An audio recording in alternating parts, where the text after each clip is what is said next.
আপনাদের সকলকে আজকের এই পয়লা বৈশাখের শুভেচ্ছা জানাচ্ছি।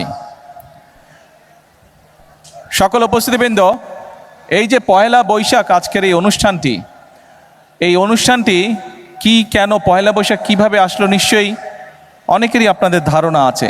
যদিও বর্তমানে এটি একটি সামাজিক অনুষ্ঠানে রূপ নিয়েছে, কিন্তু পয়লা বৈশাখটি আসলে আমাদের এই বাংলাদেশের কৃষকদের সাথে সম্পর্কিত।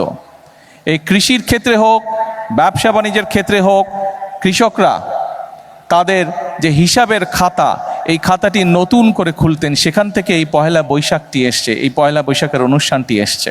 এবং সে কারণেই, যেহেতু পয়লা বৈশাখের মূল বিষয়টি আমাদের কৃষক ভাইদের সাথে জড়িত, কৃষাণী বোনদের সাথে জড়িত, সেজন্যই আমরা কৃষক কার্ড প্রদানের যেই অনুষ্ঠান, আমাদের যে কমিটমেন্ট, যেই প্রতিশ্রুতি আমরা এই দেশের মানুষের সামনে দিয়েছিলাম, সেটির আমরা আজকে উদ্বোধন ঘোষণা করলাম, বা উদ্বোধন কার্য আমরা আজকে শুরু করলাম ইনশাআল্লাহ।